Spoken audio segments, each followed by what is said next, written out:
चाललंय महाराष्ट्रामध्ये घटनेच्या बाह्य घटना बाह्य भूमाफिया जमीन चोर महारवतनाच्या पुणेमधील मोंढवामधील महारवतनाची जमीन चोर पार्थ पवार ॲमेडिया कंपनी मुंबईमध्ये आलिशान ऑफिसेस आणि डायरेक्टर त्यांच्या हाताखालच्या सबऑर्डिनेटला अधिकार दिल्यानंतरच ती खरेदी विक्री होते ना, मग ते लोक सहाय्य करणार ना. परंतु आदेश कोण देणार? कंपनीचा डायरेक्टर देणार, सबऑर्डिनेट नेमणार. मग घटनेनुसार जे महसूल मंत्री आहेत बावनकुळे यांना क्लीन चिट कशी काय देऊ शकतात?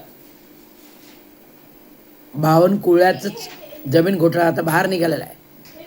हजारो एकरचा जमीन घोटाळा आहे आणि महसूल मंत्री आहेत. म्हणजे राज्यात चाललंय काय?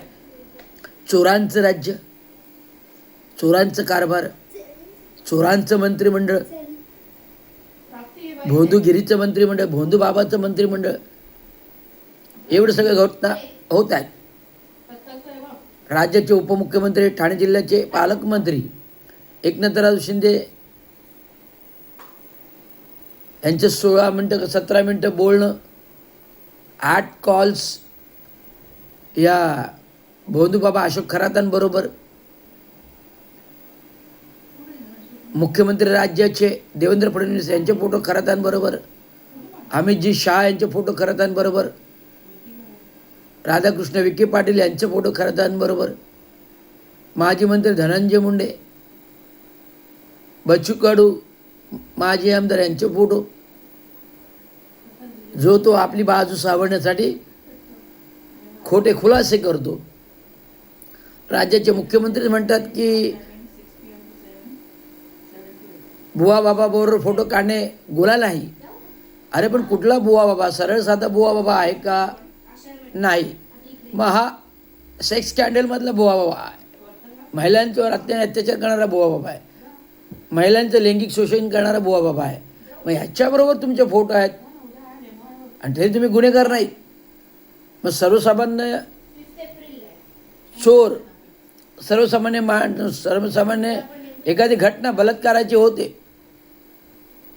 त्याच्यावर तुम्ही डायरेक्ट एन्काउंटर करता.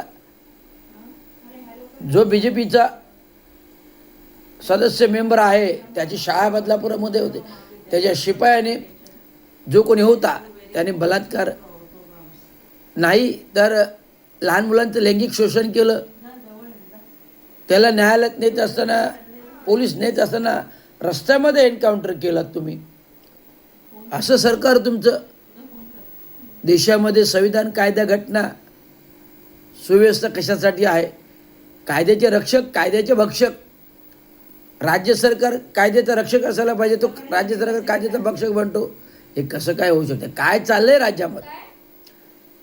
आणि पार्थ पवार, अजित पवार मिळाल्यानंतर पार्थ पवार राज्यसभेमध्ये काय चाललंय का? एक चोर राज्यसभेमध्ये.